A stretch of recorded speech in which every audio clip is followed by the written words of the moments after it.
Family Day ngayon dito sa karamihan ng provinces and territories ng Canada, katulad ng Alberta, Saskatchewan, Manitoba, and in different countries. Hindi ko alam kung BC o British Columbia ay nagsa-celebrate din ng Family Day. But I am happy that I have with my family and my extended family. At it is worth it na syempre celebrate ang Family Day with our family. This is just an update sa mga kumbaga concern nyo naman sa aming baby at ano na ang nangyari sa aming baby kasi simula po noong nag-vlog tayo about IVF ay hindi na natin ito sinundan, ano? So, yan po ang ating pag-usapan ngayon. At dahil nga dyan ay kasama ko ang aking family. Today is Family Day at today is February, 17? Oo. February 17. So, ito na po yung aming product, ang aming IVF boy, ang aming IVF baby, no. Oh. Malaro na siya, makulit na, no. So, pag-usapan natin yung mga naging within parang 6 months. Ano ba yung nangyari within 6 months sa ating IVF journey? Oh, ano yun? Oh, naglaway na. So, pag-usapan natin, ano na yung nangyari within 8 months simula nung may deliver mo si Elijah. So, pagkatapos ng delivery mo, ngayon ay 8 months na ng ating baby. Ano na nangyari? So, pagkatapos ko ma-CS, isang araw lang kami sa hospital, umuwi na kami pagkatapos ng CS. Tapos, nagpagaling na ako rito sa bahay ng 1 linggo. And then, yung struggle ko naman sa anak ko, parang 3 days nag-struggle ako kasi para doon siya naging parang iyakin. Siguro nag-a-adjust din sa bahay. Tapos, nung after 3 days, hindi naman ako nahirapan sa pag-aalaga kasi naging naman siya. Tinulungan naman ako ng anak ko na hindi mag-struggle kasi siguro malam niyang dadalawa lang kaming mag-asawa nag-aalaga. That time, kasi wala pa time. po yung mga parents-in-law ko during the time na ipanganak si Elijah. Oo. So, pagkatapos nun, mga doctor, thankful din ako kasi nga, yung mga doctor ay lagi akong chine-check. Yung lalo na yung paano niya, family doctor niya, chine-check siya. Kumusta kung ano siya, gano'n. So, parang naging madali lang naman sa amin na mag-alaga ng bata kasi nga parang tinulungan din kami talaga ng anak ko na hindi siya na hindi kami mahirapang mag-asawa. So, hindi kami nag-struggle sa pag-aalaga sa kanya. So, doon sa experience natin doon sa pediatrician, 'di ba sa Pilipinas kasi kapag sinabi natin pediatrician, anytime pwede mo siyang dalhin, ano? Pero dito, hindi by schedule. Kasi lalo na dun sa pinagtatrabaho kong clinic, every Thursday lang ang pasok. So, naidadala ko lang yung anak ko every Thursday. Kaso, hindi ko naman siya idinala talaga eh. Kumbaga, sinabi lang ng family doctor niya na kapag in case na may kailangan siya, ay ang pediatrician niya ang kailangan niyang tignan. So, tsaka ako lang namin tinignan yung pediat niya nung neto lang kasi nga nag-uubo-ubo. Dahil siguro sa sobrang lamig na din ng weather. Pero aside from that na nung bata siya talaga nung mga 1 month to 7 months, parang wala naman. Hindi namin siya dinala. So, ibig sabihin, yung pediatrician kasi dito, dadalhin mo lang yung baby mo kapag may problema, may sakit, ganon. Pero usually kasi ang dito, ang tumitingin sa mga bata ay yung family doctor who is friend naman ni Precious, no? So, ganon ang kalakaran. Marami rin tayong mga kababayan na nagtatanong doon sa pagbabayad, paano ba ginawa natin doon, bakit natin nabayaran agad yung ating IVF fees, ano ba yung strategies naman na ginawa natin doon? Regarding sa payment ng IVF, kumbaga siya hindi talaga siya, kung pagpunta ka doon, dapat bago ka palang mag-undergo ng procedure, bayad mo na dapat yung payment.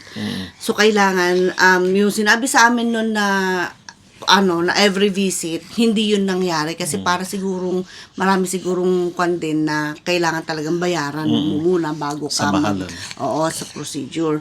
So, ang ginawa namin talaga, inilabas ko lahat yung RRSP ko at saka yung savings. So, malinaw na po, no? So, sinabi niya, RRSP and then savings. So, doon nang galing yung aming IVF kasi inipon din po namin ito prior doon sa aming IVF procedure. Kaya, hindi ganoon naging kahirap para sa amin yung time na magbabayad na kami at saka doon sa time na kailangan namin ng kailangan niya especially ng mga gamot o kaya naman ng mga estrogen or ano tawag doon, mga estrace, mga ganon, mga injectables, lahat, ang dami-dami nun. Oh, doon naman regarding naman doon sa mga injectable, kapag may insurance ka at covered ng insurance mo 'yun, wala kang babayaran. Kumbaga babayaran ng insurance mo. So, hindi ka magi-struggle doon.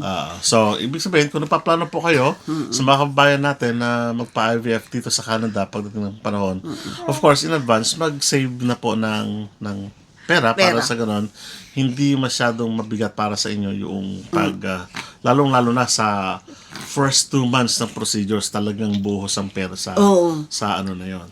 Hundreds of thousands of pesos po ang gagamitin. Kasi pagpunta mo doon na magbabayad ka na kasi basta pagka nagpunta ka na doon, babayaran mo na yung fees na naka-indicate doon, plus yung gamot na ibibigay sa'yo. Pwede rin, para mas makamura kayo ng gamot, pwede nyo siyang bilihin outside ng sa clinic.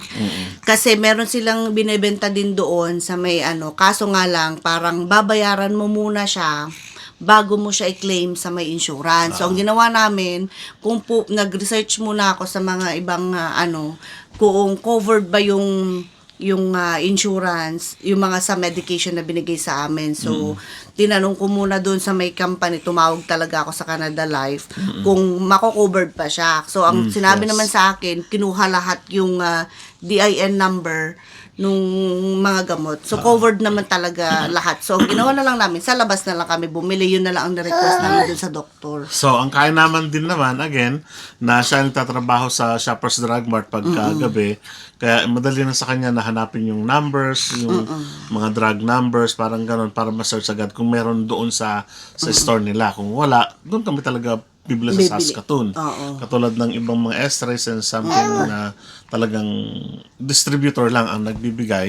Doon kami kumukuha, pero yung mga ibang gamot, almost sabi ko nga sa inyo, nakararaan, halos sa libre na kasi 80 cents, ganun lang. So, yun po ang nagsalba sa amin sa maraming gastusin, yung aming insurance, no? Kasi yung gamot, yung medication pa lang ay umabot kami na ang 11,000 yun. Pero depende yun sa sa sitwasyon ng katawan mo. Kasi sabi ng doktor, 10 to 15,000. Depende pa yun. Pwede pa yun tumaas. So, ang sa amin naman, kasi nga hindi naman ganun nga karami ang sa akin, binayaran ko lang ay 11,000.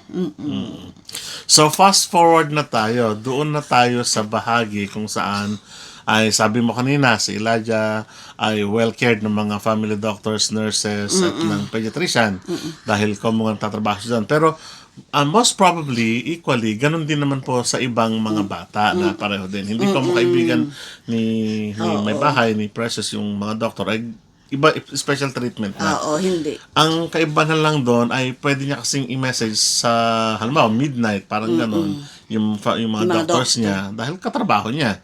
At friend niya nga, sabi nga natin. Pero, aside from that, equally cared naman ang mga bata dito sa Canada. So, ganun pang ibig sabihin nun, no? And, about kay Elijah naman, nagkaroon ba siya ng another infection or other infections? Meron ba siyang naging problema nung pagkatapos nung 5-7 wala. months? Kumbaga, kasi noong pinagbubuntis ko pa lang, So, ang tinanong sa akin kasi yun sa doctor, kung gusto ko ba yung malaman ko lahat, yung 99% na magbabayad ka ng 500 sa Panorama, or yung 87% na hindi mo alam lahat ng resulta. So, ang ginawa namin, nagbayad talaga ako ng $500 sa Panorama para makita ko kung ano ang allergy, kung may diferensya ba, kasi nga medyo may edad na rin ako at saka siya. So, ang ginawa ko talaga, yun yung pinili ko, yung 99% na malalaman ko ang lahat. So, parang 3 weeks pa lang siya noon sa ano ko, alam ko na kung ano yung gender niya. So, tapos alam ko na rin kung may allergy siya or kung may problema. Wala naman, lahat ay normal. Doon kasi sa choices, meron yung free 500 at saka yung isa pa na sa jeans, mga ganon-ganon. Pairing ng jeans, parang ganon, kung okay ba, kung in the future, parang ganon. So, hindi na namin ganoon kasi hindi na rin mahalaga yon kasi ang mas mahalaga sa amin yung condition niya, kung mayroon bang defect doon sa kanyang growth sa tiyan, at meron ba siya maging problema like mga conditional, congenital, mga iba't ibang condition na po pwedeng mag-occur during pregnancy. So, yun ang aming makinonsider during that time. At thankfully, lumabas yung result na maganda naman na wala siyang Allergy. condition, wala siyang allergy so far na na-detect doon sa test na yon. So, kaya nagkasipon siya, on and off lang yung lagnat niya dahil nga doon sa sa growth niya. Pero tinanong namin yung doctor kung bakit daw ba ganun, on and off yung naging lagnat ni Elijah, ay wala namang sinabi, no? No, normal lang So, daw normal sa mga lang bata. naman daw sa mga bata na ganun. Oo. Tsaka ano pa siya, nagpapangipin, kaya ganun. So, ang napansin kasi ng mga doctor at ng mga childcare provider niya, namin mismo, yung tiyan niya, ay yung Hipin. bagang niya, ay doon parang tumutubo ng konti. So, hindi natin alam in the future kung mauna ba yung harap o yung dito sa side. So, in developmentally speaking naman, ay, anong pansin mo kay Elijah? Mabilis ba yung kanyang development? Parang gano'n? Oo. Regarding kay Elijah naman, sa napansin namin, masyado siyang ma-explore. Ang gusto yung pag kinakausap mo, nakikinig siya, tapos may mga salita nang lumalabas sa kanya na mga words. Pero tapos ang gusto niya, pagka inano mo, tinuturuan mo maglakad, gustong-gusto naman niya pagka siya. So, kumbaga, very receptive siya doon sa sa environment niya. Katulad niyan na nagvo-vlog tayo o nag-uusap tayo, hindi siya yung aalis sa tabi namin o kaya naman gustong may puntahan or what. Gusto niya lang na, umiikot-ikot dyan. Ikot-ikot lang. Ganyan lang gusto niya. Pero pagka time naman ng laro, gusto niya talaga maglalaro kayo ng sa yung another milestone, usual baby. Oo. Pero ang napansin namin sa kanya, Hindi pa siya iyakin. hindi siya yung masyadong madrama sa buhay, parang gano'n. Hindi So, siya kaya hindi kami maiyakin. nahihirapan na mag-adjust doon sa Kaya kalagayan nga niya. nung nagpunta kami ng Calgary, ang sabi ng mga tita namin, parang wala daw bata. Kasi nga, hindi talaga siya nag-iiyak. Kumbaga, tsaka lang ito nag-iiyak kapag sobrang inaantok na hindi makuha yung tulog. O kaya gutom. Pagkagutom, yun. Ngayon na 8 months na si Elijah at nakaka-interact na siya at malaking tao na, malaking mama na. Sulit ba yung IVF natin o Oo, sulit. Parang hindi mo naiisipin yung gas. so kumbaga yung gastos ba kasi pera lang yan, nahanapan yan, pero yung regalo na ito, yung buhay na ganito ay bubuo talaga doon sa, although sabi nga namin, tinanggap na namin nung una na parang pagkanak tayo, okay, hindi, okay lang. Marami naman tayong pamangkin, okay ko. Marami naman tayong mga kamag-anak na nakapalibot sa atin. Pero sabi nga namin, iba pa rin talaga kapag may baby kang sarili at nanggaling talaga sa inyong dalawa. Although, iba nga lang yung process, iba nga lang yung kanyang naging pathway, kumbaga, parang ano rin yan, Immigration Canada, no? Iba't ibang pathway. Si Elijah, ang pinili niya, yung medyo makabagong pathway, no? Hindi traditional na pathway, no? So, gano'n. Pero sabi natin, gastos, wala yan. Kapag ka napag-ipunan nyo, at you're ready. Ang mainam talaga yung kahandaan, ano? Oo, maghanda. Parang kasi kami parang Emotionally, lahat-lahat. inanda ko lahat, lalo na nung pupunta kami doon. Tapos ang sabi ng doktor na yun nga yung fallopian tube ko ay may problema. Yung isa healthy, yung isa malaki na may water. So sabi, pwede naman daw na ipasok na. Ang kaso may tendency na mami-miscarriage ako. So ang pinag-decide ko talaga yung doktor na sabi ko ano ba ang pinakamainam na gagawin ko. Sabi niya mag-undergo ka ng surgery. Kasi sabi niya, kasi hindi naman na nga nila kailangan yung fallopian tube ko kasi nga ide-direct na nila sa mattress. So, sabi ko na lang, okay doc, sabi ko na gagawin. So, nung naka-relax na ako, parang pinag-relax nila ako ng mga 6 months or 7 months, parang ganun. Tapos, in-update nila ako, tinawagan ulit nila ako kung ready na ba ako for IVF, ganun. So, sinabi ko na, okay, ready na ako. Pero yung asawa ko nung una, hindi siya makapag-decide kung ano ba, na mag-undergo ka ba o ano. So, ako lang nag-decide na, kasama ko yung doktor ang nag-decide. Kasi sabi ko, nandun na ako, gagastos ako ng malaki. Tapos, i-risk ko pa ba na parang magpapalagay kung alam ko naman pala na miscarriage ako. So, inano ko na yung mag-ano na lang ako undergo na lang ako ng surgery muna. Kasi ang iniisip namin o ko mismo personal that time, ready ba siya physically, ready ba siya emotionally? Siyempre, hindi ko katawan yun, yung katawan niya, no? Although, sabi natin kasal yung isa. But what I mean, sa kanya pa rin, katawan niya pa rin yun. So, siya pa rin magde-decide kung anong gusto niya sa katawan niya. So, sabi nga namin, nung una, yung rigorous process, mahabang process, lengthy process ng journey, balik-balik twice a week. Kumbaga, sa Saskatoon, meron pa, thrice a week, minsan pa, tatawagan ka, punta ka agad, kahit nasa work ka, kasi kailangan, no? So, nakita ko naman na mentally, physically, emotionally, of course, ay ready naman siya. So sabi niya, nung sinabi niya na, go, let's go na to. Parang go na natin ito. Parang ganon. So, ibig sabihin, nag-go na rin kami at nag-proceed na rin at yun na ngayon. So, napakahalaga, no? At thankfully, thank God, at nandito kami sa stage na ito na, syempre, gusto pa namin ng isa. Kaya, meron pa tayong ilan doon? 6. Meron pa kaming 6 na embryo doon at sabi nga namin, isa na lang yung kukunin namin or 2, depende sa susunod na panahon.